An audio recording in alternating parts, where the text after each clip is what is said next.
Uncertainty आती कहाँ से है? Since a moving particle in quantum mechanics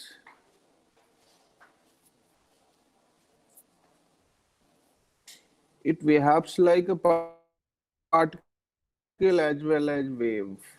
Okay, तो आप वेव पार्ट नहीं कर सकते हैं, लोकलाइज्ड वेव। अब जो है इस समय जो स्क्रीन मेरी दिख रही है उसको जरा ध्यान से अगर देखेंगे आप,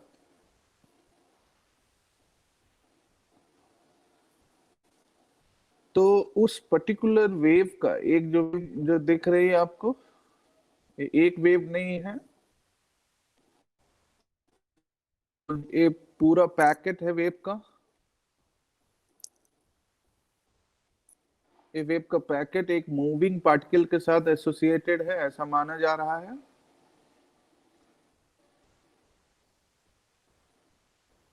तो since a moving matter exhibit both type of properties, particle nature भी है, वेव नेचर भी है, any time you can locate the particle. लेकिन चूंकि वेव तो कॉन्टिन्यूअस स्प्रेडिंग का नेचर है, वेव का नेचर तो कॉन्टिन्यूअस स्प्रेडिंग का है, इसलिए आप वेव की पोजीशन को नहीं डिफाइन कर सकते कि हाँ ये पर्टिकुलर पोजीशन इस पर्टिकुलर वेव के लिए पर्टिकुलर टाइम पर है। तो यहां से अनसर्टेनिटी डेवलप हुई। अगर पार्टिकल नेचर की तरीके से बिहेव करता तो आप उसकी पोजीशन को बड़ी आसानी से रिप्रेजेंट कर सकते थे, 2 डायमेंशनल स्पेस में, 3 डायमेंशनल स्पेस में, या इवन 4 डायमेंशनल स्पेस में।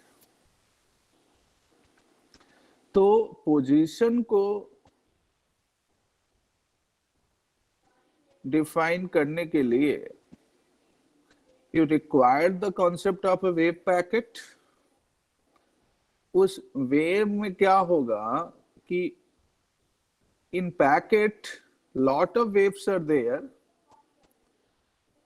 In simple way you can say the superposition of different waves having different wavelength required to make a packet, right? अब जब पैकेट बन गया तो पैकेट में जो वेव्स की पोजीशन है it is spreading. Okay,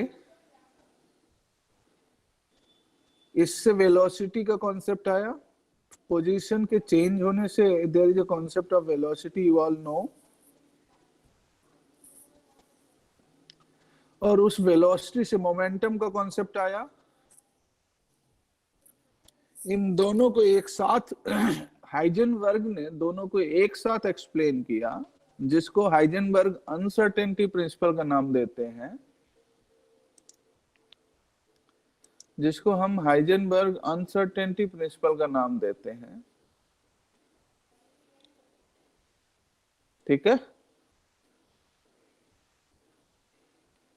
Heisenberg uncertainty principle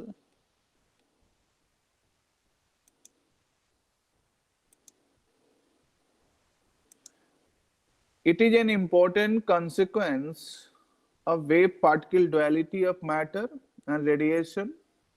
Means matter behaves both properties, particle as well as radiation, wave. तो इट इज इम्पॉसिबल। अब हाइजेनबर्ग का अनसर्टेनिटी प्रिंसिपल का जो स्टेटमेंट है, it is impossible to determine both the exact position and the exact momentum of an object simultaneously. It is the statement of Heisenberg's uncertainty principle. क्या? It is impossible to know both the exact position and momentum of a particle simultaneously. ठीक है,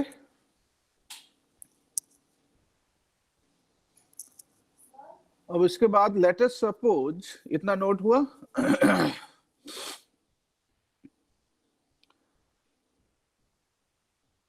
yes sir.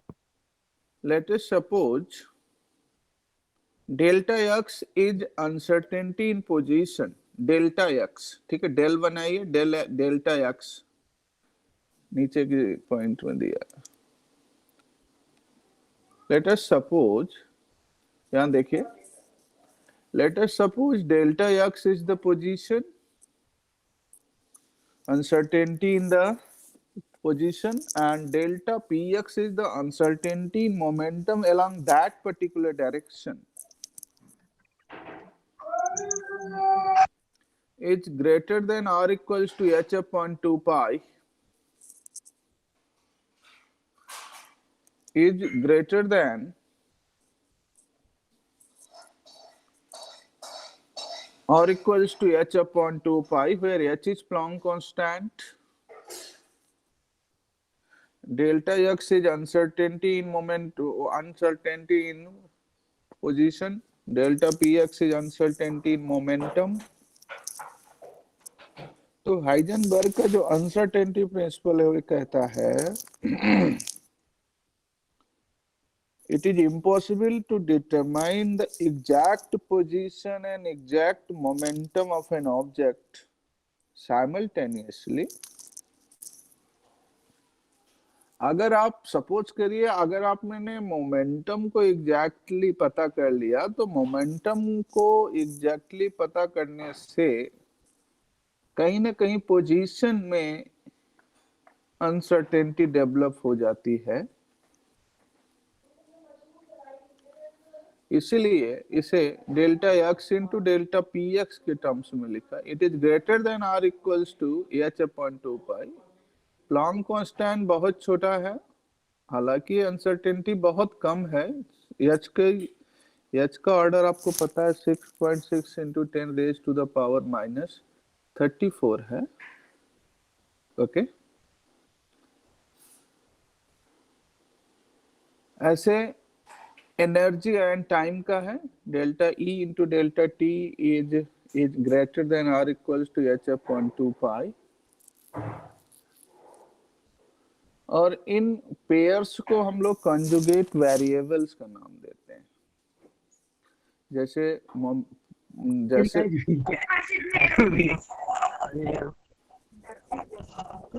आपने mute क्यों किया हुआ है mister Himanshu? Mister Himanshu mute क्यों किया हुआ है? म्यूट रखिए। कर दिया। तब तक अनम्यूट न रखें अपने आप को। अगर मैंने म्यूट किया हुआ है तो अनम्यूट मत करिए तब तक जब तक आपसे बोला न जाए।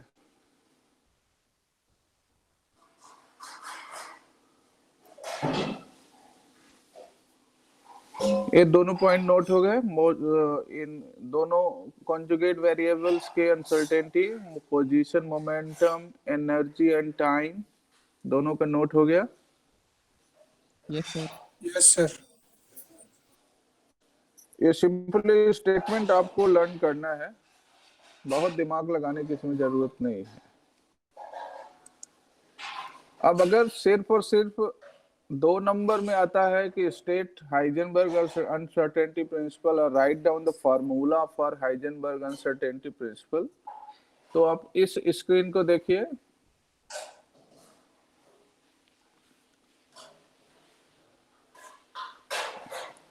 इसे नोट कर लीजिए, इसमें सारे टर्म्स बताए गए हैं। डेल्टा एक्स इज और uncertainty in position, delta P is uncertainty momentum.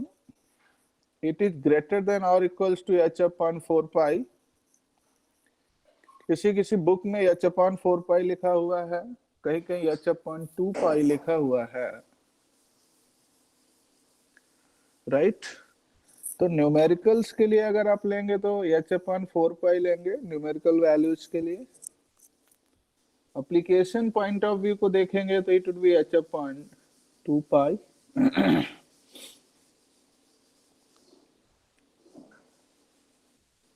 ठीक है,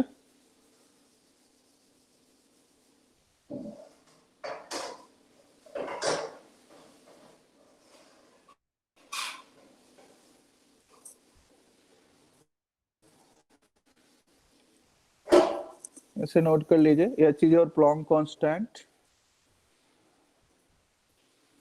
The more accurately you know the position, means smaller the value of delta x,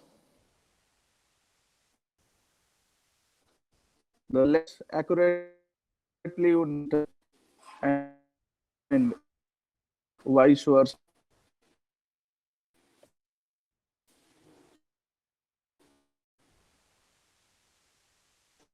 इसे note down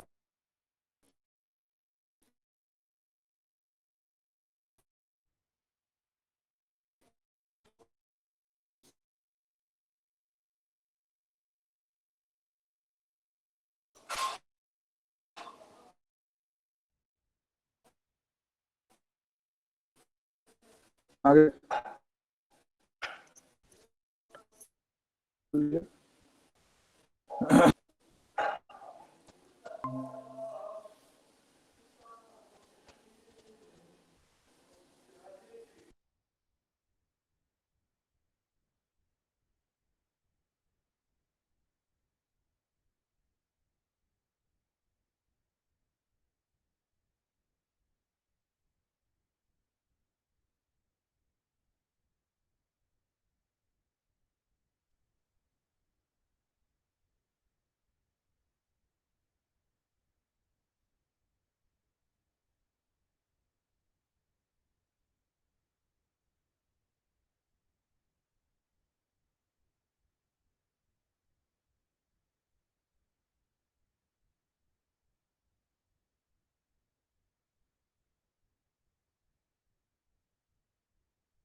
Am I audible?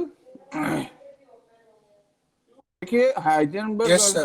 Uncertainty principle को Heisenberg uncertainty principle को principle of complementary के नाम से जानते हैं। प्रिंसिपल ऑफ कॉम्प्लीमेंट्री के नाम से भी अगर आपसे पूछा जाए तो हाइजेनबर्ग प्रिंसिपल का स्टेटमेंट ही लिखेंगे। ओके, अब इसके कई सारे एप्लीकेशंस हैं हाइजेनबर्ग अनसर्टेनिटी प्रिंसिपल के,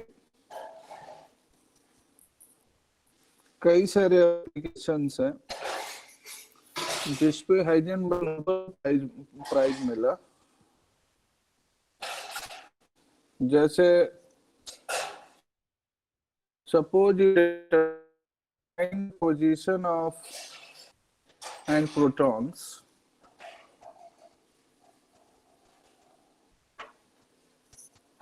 पहला एप्लीकेशन लिखिए, नेक्स्ट हेडिंग डालिए applications of Heisenberg uncertainty principle, Heisenberg uncertainty principle.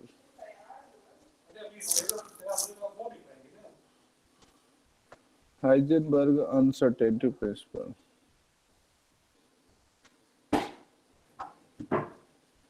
पहला एप्लीकेशन है non existence of electrons in the nucleus, non-existence of electrons in the nucleus।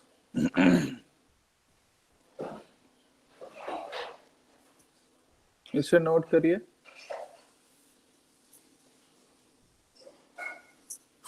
Screen दिख रही है? स्क्रीन दिख रही है? Yes, sir. इसे नोट करिए, Yes, sir. इसे नोट कर लीजिए।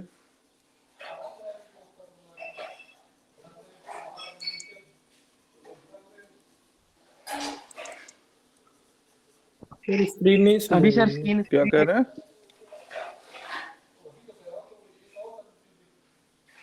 क्या कह रहे हैं?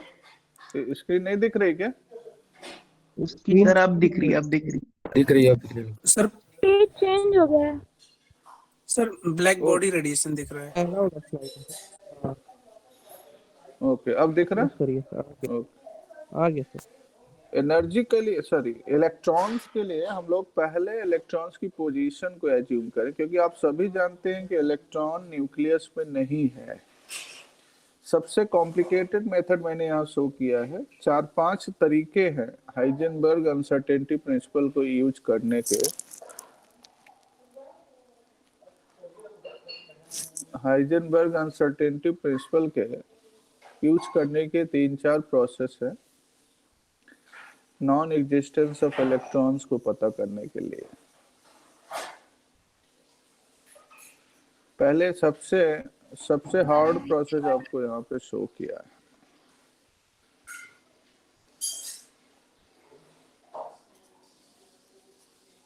सबसे पहले अगर हम सपोज करेंगे, मैं बोलूं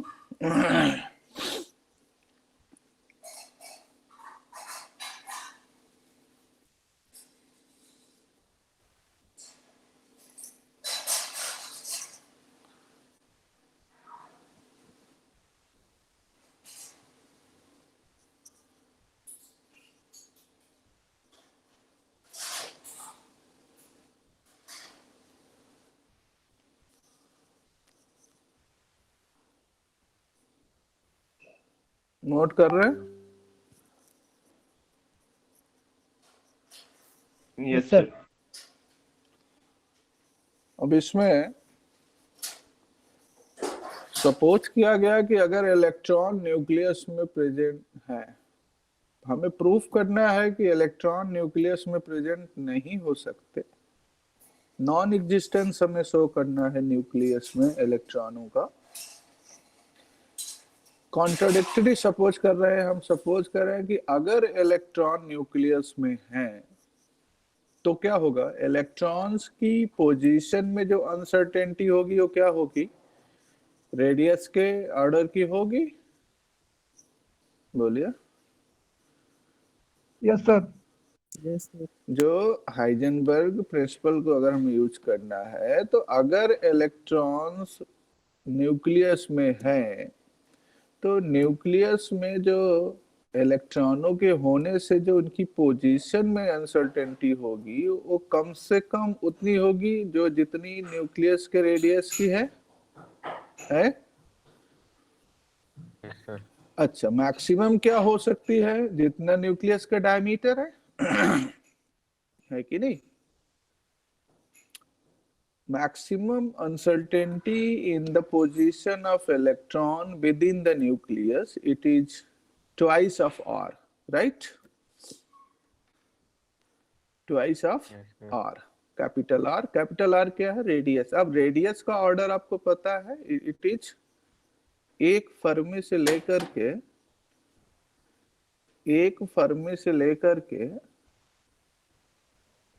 करीब करीब 10 फर्मी का ऑर्डर है। ओके, मतलब 10 टू द पावर -15 मीटर से 10 टू द पावर -14 मीटर। ये इलेक्ट्रॉन के रेडियस का, न्यूक्लियस के रेडियस का ऑर्डर है। ठीक है, अब इसकी वैल्यू रख दीजिए आप। 5 फर्मी भी है जो है 6 फर। अब एग्जैक्ट वैल्यू पे अगर हम ना जाएं, अगर हम लोग केवल मैग्नीट्यूड की बात करें तो it is of the order of 10 to the power -14 metre. या अगर आप यहाँ पे, तो मैंने एग्जैक्ट ऑर्डर लिया है ताकि आपको एग्जैक्ट रिजल्ट बता पाए। 5 फर्मी का ऑर्डर है। 5 में आपने 5 into 10 to the power -5 delta R की वैल्यू हो गई। ठीक है, तो इस पोजीशन में अनसर्टेनिटी के कारण आप मोमेंटम में अनसर्टेनिटी निकाल सकते हैं।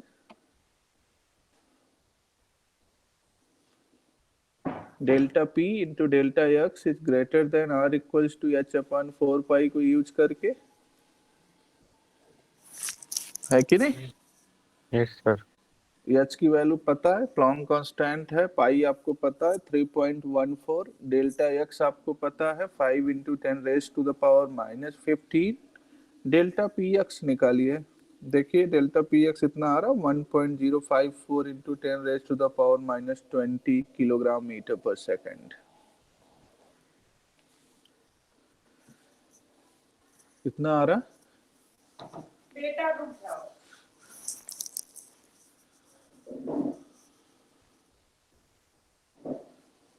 बोलिए, इतना आ रहा? Yes sir. सॉल्व किया कि बस ऐसे ही जो है बोल रहे हैं? Yes sir. सर आ रहा है 1.059 आ रहा डालने पे। Okay okay 1.054 into 10⁻⁻20। चलो मैं 59 ही मान ले रहा हूँ। 10⁻⁻20 किलोग्राम मीटर पर सेकेंड। अब मोमेंटम क्या होता है? Mass into velocity. बोलिए। मोमेंटम क्या होता है? Mass into velocity. तो इलेक्ट्रॉन्स में जो वेलोसिटी की अनसर्टेनिटी है उसको आप यहाँ से निकाल सकते हैं। बोलिए। सॉरी, डेल्टा पी हो गया। जहां डेल्टा पी है वहां क्या लिखेंगे? Mass into delta V. Yes sir. Delta V क्या हो जाएगा फिर? Delta P upon M, delta P upon mass of electron. Mass कितना होता है इलेक्ट्रॉन्स का? 1.6 into 10⁻⁻19। भाई इलेक्ट्रॉन का मास पूछ रहा हूँ, 9.1। चार्ज नहीं पूछ रहा हूँ। हाँ 9.11 into 10⁻⁻31 kg। है ना? तो जरा इसी मोमेंटम का, जो मोमेंटम में जो अनसर्टेनिटी आई है, इसको मास से डिवाइड करिए और मुझे वेलोसिटी में अनसर्टेनिटी बताइए।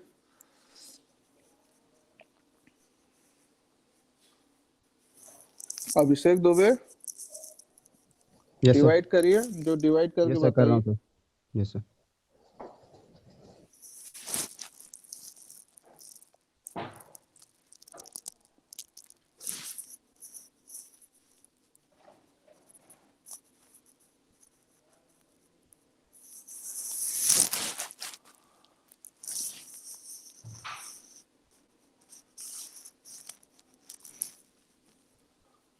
सर आ रही है 1.1 into 10⁻10। 10⁻10 क्या ये पॉसिबल है? 10⁻8 तो लाइट की वेलोसिटी का ऑर्डर है। नहीं सर, पॉसिबल। लाइट की वेलोसिटी से करीब करीब 100 गुना ऑर्डर पॉसिबल है। नहीं सर। तो इससे इससे निष्कर्ष आप क्या निकालेंगे? इलेक्ट्रॉन की वेलोसिटी इतनी ज्यादा हो ही नहीं सकती। भैया वेलोसिटी नहीं है वो, आयुष जी, वेलोसिटी नहीं है वो वेलोसिटी में अनसर्टेनिटी निकाला है आपने। हाँ हाँ।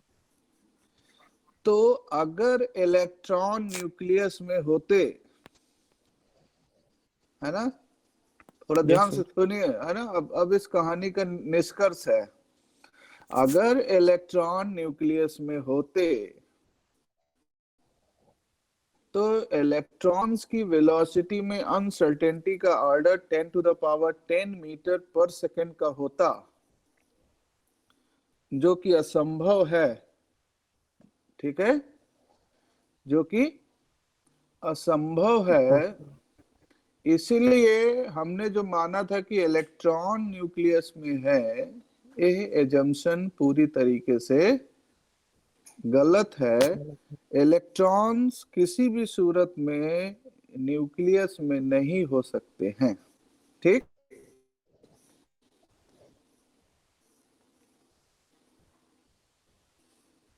ठीक है। तो पहला तो आपने वेलोसिटी के ग्राउंड इलेक्ट्रॉन्स का नॉन एग्जिस्ट, जो इस पर्टिकुलर टॉपिक, इस पर्टिकुलर पॉइंट पे जो आपकी स्क्रीन, ठीक है ना, वेलोसिटी का आपको मैंने अभी अभी बताया, अब एनर्जी का अभी अभी मैं आपको बता रहा हूँ कि एनर्जी के रूप में आप कैसे निकाल सकते हैं। इसके लिए आपको एक रिलेटिविस्टिक फार्मूला है एनर्जी का, E square equals to P square C square plus M naught square C to the power 4। ठीक है ना?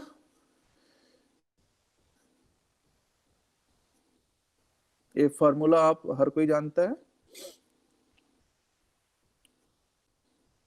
अब इस फार्मूले में आपको यस सर। सारी वैल्यू लिखिए, P इंटू सी की वैल्यू, क्योंकि इलेक्ट्रॉन के लिए जो रेस्ट मास क्या होगा, 0 होगा, तो दूसरे वाले टर्म्स को भूल जाइए, M naught square C to the power 4, okay, it will be 0। ठीक है। मोमेंटम में अनसर्टेनिटी डेल्टा पी है, उस डेल्टा पी को लाइट की वेलोसिटी से मल्टीप्लाई करिए, एनर्जी निकल आएगी, उसको इलेक्ट्रॉन वोल्ट में निकालिए एनर्जी को, और पूरी वैल्यू बताइए। सॉल्व कर लीजिए, पेन पेंसिल लेके बैठिए, सॉल्व करिए।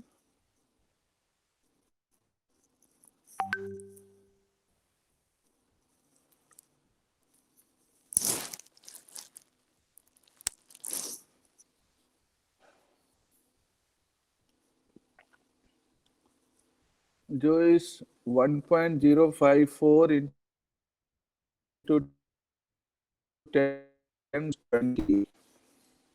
into the power 8, आदर्श सिंह, आदर्श जी है कि यस नहीं? Sir, yes sir. कर क्या रहे हैं? तो सॉल्व कर रहा था। किसको? क्या चीज सॉल्व कर रहे हैं? सर यही जो आप बता रहे थे 1.054 वाला। हाँ, 1.054 into 10 to the power -20 into हाँ। लाइट की वेलोसिटी। इंटू लाइट की वेलोसिटी। तो इसका इसकी यूनिट क्या आएगी भैया? एज सच वैल्यू जो रखेंगे तो यूनिट क्या आएगी?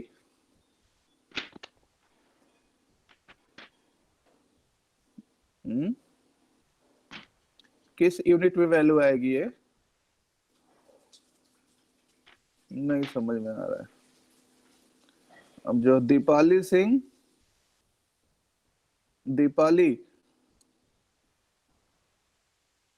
Yes sir. ये किस यूनिट में वैल्यू निकलेगी P इंटू सी की? सर पी इंटू सी की सर जूल में।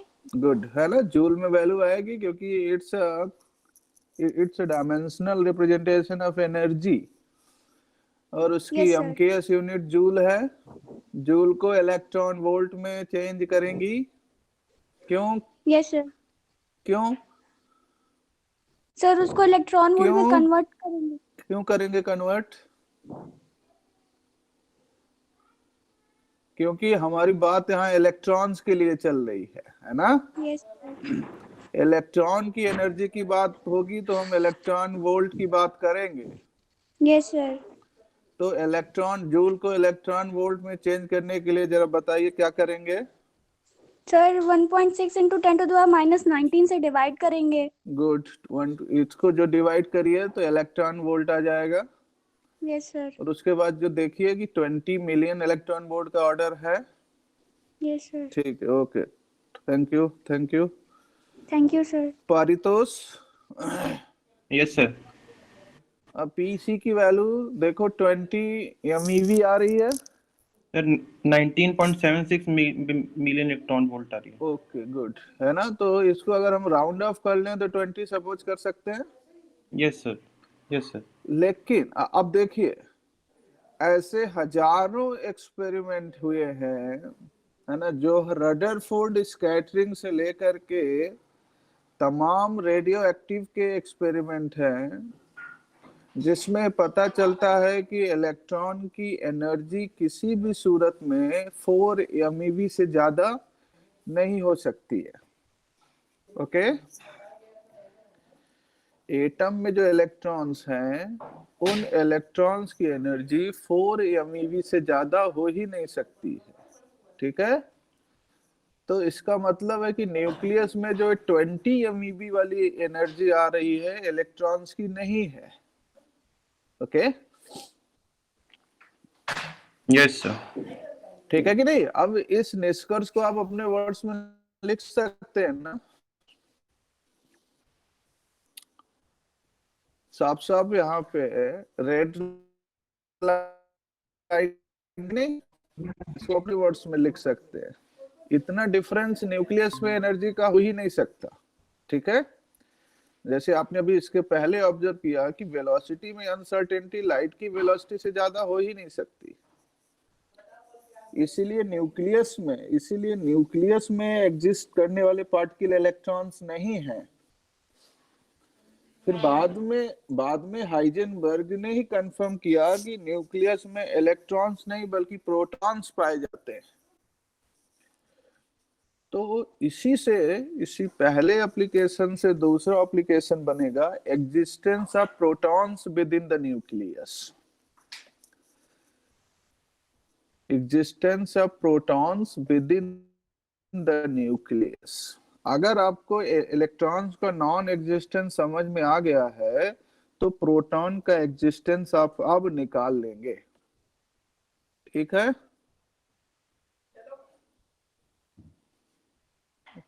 प्रखर मिश्रा,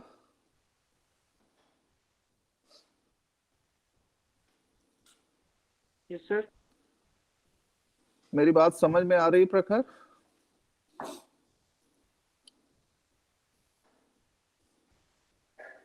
बोलिए। Yes sir. कंसंट्रेट है, कोई दिक्कत तो नहीं है? Yes sir. न? समझ में आ रही मेरी बात? नो सर, सर नेटवर्क का इशू रहता तो आवाज सर ब्रेक हो रही है। आवाज जो है ब्रेक हो रही है, सर, लेकिन आप जुड़े सर। तो है। तो कुछ नहीं समझ में नहीं आ रहा कुछ भी?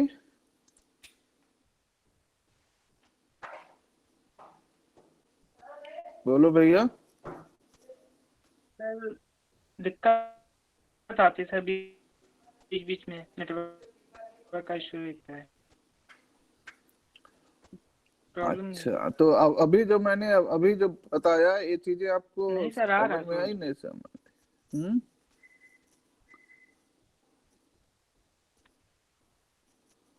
अगर ये समझ में आ रही होगी तो आप इलेक्ट्रॉन्स का नॉन एग्जिस्टेंस बता ले जाएंगे। Sorry sir, Saumya Singh, break हो रही। सौम्या सिंह,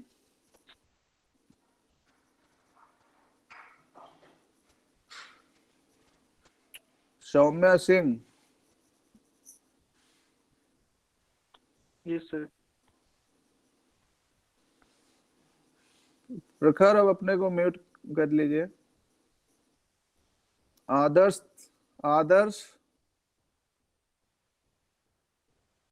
दो है। त्रिपाठी जी कहाँ है? आदर्श, यस सर। मेरी बात आ रही है समझ में? इलेक्ट्रॉन्स का नॉन एग्जिस्टेंस समझ में आया? Yes sir. यस सर, आ गया। प्रोटॉन्स का एग्जिस्टेंस निकाल ले जाएंगे। यस सर, निकाल लेंगे। यस सर, इसी सब बेसिस कुछ पे इसी निकालेंगे। बेसिस पे रहेगा। तो अंतर क्या रहेगा इलेक्ट्रॉन और प्रोटॉन्स में? सर मास। Sir very mass vary good, है करेगा। ना। जहां जहां मास है, इतने जीनियस बच्चे हैं हमारे मैकेनिकल इंजीनियरिंग में, मुझे तो आज ही पता चला। केवल और केवल आप मास को बदल देंगे बस, ओके। सिर्फ और सिर्फ इलेक्ट्रॉन की मास की जगह पे आप प्रोटॉन का मास जो रखने लगेंगे, आपको चीजें एक्सपेरिमेंटली वेरीफाइड मिलेंगी और आप ये कहेंगे कि इलेक्ट्रॉन्स में जो इलेक्ट्रॉन्स का नॉन एग्जिस्टेंस है वो बिल्कुल सही है, क्योंकि न्यूक्लियस में पाए जाने वाले पार्टिकल प्रोटॉन्स हैं, ना कि इलेक्ट्रॉन। इलेक्ट्रॉन। अब अपने आप को म्यूट कर लीजिए। तो यह आपको एज एन असाइनमेंट सॉल्व करना है आज की डेट में। कल जब हम लोग मिलेंगे तो यह प्रोटॉन का, सर आवाज कट कट के आ रही है। कल जब हम लोग मिलेंगे तो प्रोटॉन की एग्जिस्टेंस आपको प्रूव करनी होगी, ठीक है? ओके। जी sir. You have to do by your own as an assignment, ठीक है? धन्यवाद। अब एक न्यूमेरिकल है, देख लीजिए। सॉल्व न्यूमेरिकल है इलेक्ट्रॉन पे।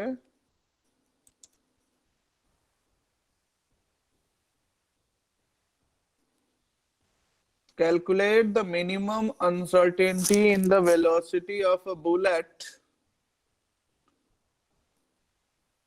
अब इसी को अगर मास नहीं दिया हुआ अगर आपको, तो you can write a velocity of an electron whose position is known with plus minus 0.02 millimeter accuracy.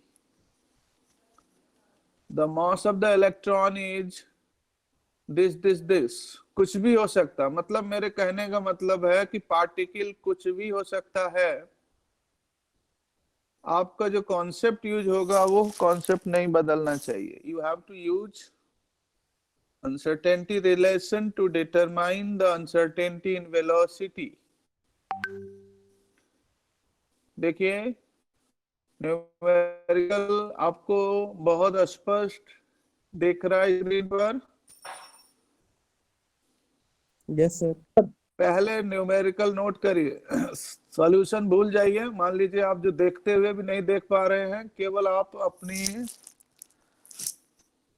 Numerical जो देखिए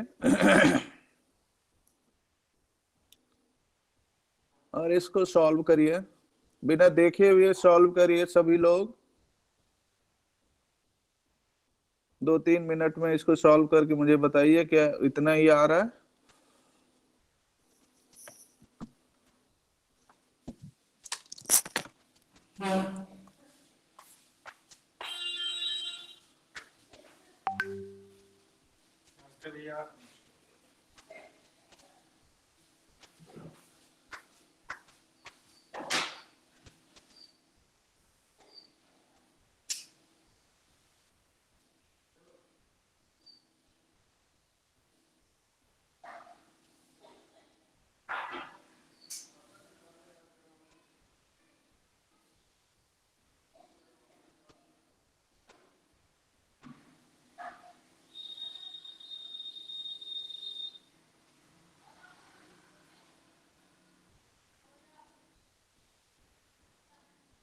सर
कितना हो गया?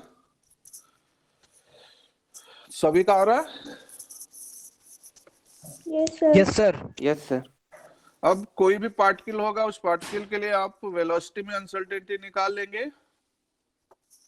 Yes, sir. अगर मोमेंटम में अनसर्टेनिटी पता है तो वेलोसिटी में अनसर्टेनिटी आप निकाल सकते हैं, वाइस वर्सा है।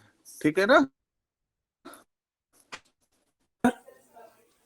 कोई दिक्कत नहीं होगी। अगर एक को प्रोसेस आप बिल्कुल स्पष्ट है तो आप दूसरे का निकाल सकते हैं, क्या कि नहीं?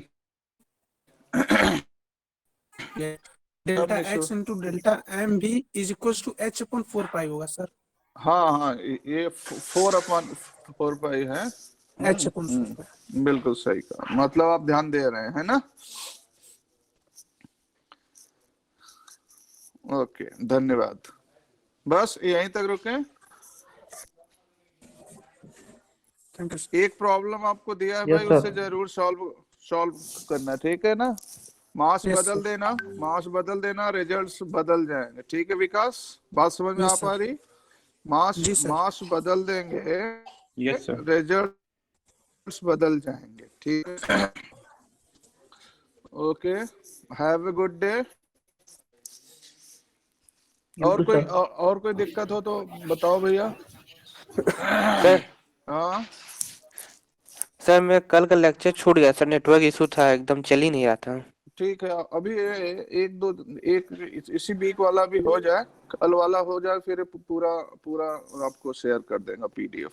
ठीक है, यस सर। फिर जब क्लास में जब आना तो जब भी आ करके, ठीक है ना, व्यक्तिगत भी पूछ लेना मुझे रूम में आकर के। मेरा रूम तो जानते ही होंगे, यस सर। आ करके वहीं पे पूछ लीजिएगा। ठीक है, कोई प्रॉब्लम हो तो। Yes sir. कोई सूरत की कोई प्रॉब्लम है तो आप आ करके फिजिक्स में आप वहीं पे पूछ सकते हैं। ठीक है ना? ठीक है। सर हाँ सर आपने जो असाइनमेंट दिया था हाँ, सर, उसको क्लासरूम पे अपलोड करना है। क्लासरूम पे ही अपलोड करना है। पीडीएफ में अगर हो जाए तो करना है। कुछ लोग फोटो जो डाले, फोटो क्या कर रहा है, स्पेस बहुत ले रहा है ना, फोटो मत डालिए। कुछ लोगों का ये था कि उसमें क्या नाम के अपलोड नहीं, प्रोसेस है अपलोड होने का, तो कि ना आ रहा, फर्स्ट टाइम है। तो अगर जो किसी एक बंदे को अगर आ रहा है तो आपकी जिम्मेदारी है, आप अपने साथ वाले को भी बताएं, है कि नहीं? है कि नहीं? तो आप सर उसमें के सारे क्वेश्चन करने थे अरे ना। तो इसमें किसने कहा कि जो नहीं करने थे? ऑप्शन है क्या उसमें? No sir. तो फिर पूछने का क्या मतलब है भाई? वो तो प्रैक्टिस का है नहीं? चाहे चाहे सारे करो, चाहे एक भी ना करो, है ना यस भैया? आइडिया आपको वहां से मिल गया होगा कि भैया ऐसे ऐसे इसी ढंग के क्वेश्चंस एग्जाम में आ सकते हैं। तो अचानक से आप जो है क्या नाम के किसी समस्या को देख पाए, इसके लिए पहले से पता रहेगी तो थोड़ा आप कॉशन लेंगे, है कि नहीं? सावधानी बरतेंगे कि यहाँ ऐसे लगाना, यहाँ ये फार्मूला लगाना, यहाँ ये डेरिवेशन करना, यहाँ ये करना। इसलिए मैंने सारे क्वेश्चंस अटेम्प्ट करने हैं। बल्कि मैं तो ये बोलूंगा कि उससे ज्यादा भी कहीं अगर आपको मौका मिल रहा है सॉल्व करने का तो उससे भी सॉल्व कर लीजिए। ठीक है, और कोई दिक्कत? और भाई मैं एक जो रिक्वेस्ट है कि जो जितने लोग यहाँ पे जो है जुड़े हैं वो प्रॉपर क्या नाम के अटेंटिव रहें। खाली जोड़ के भाग जाने से सिर्फ और सिर्फ अटेंडेंस मिलेगी और उसका कोई मतलब नहीं है। आपका फ्यूचर सिर्फ और सिर्फ अटेंडेंस पे जो डिपेंडेंट नहीं होना चाहिए। आपका इंटरेस्ट भी आपकी लाइफ के लिए मायने रखता है। ठीक है कि नहीं? आपका इंटरेस्ट भी लाइफ के लिए मायने रखता है। Yes sir. आज जो है मैं जो देख रहा हूँ कि बहुत सारे लोग खाली जुड़े हुए हैं, जोड़ करके पता नहीं सो रहे हैं कि जग रहे हैं, क्या कर रहे हैं। अब ये प्रोसेस तो गलत है, ठीक है। चलिए अब ये कल हम लोग फिर नेक्स्ट आगे की वो टॉपिक शुरू करेंगे। Bye, have a good day. Thank you, sir. Thank you sir. Thank you, sir. Bye, sir. Thank you, sir. Thank you, sir.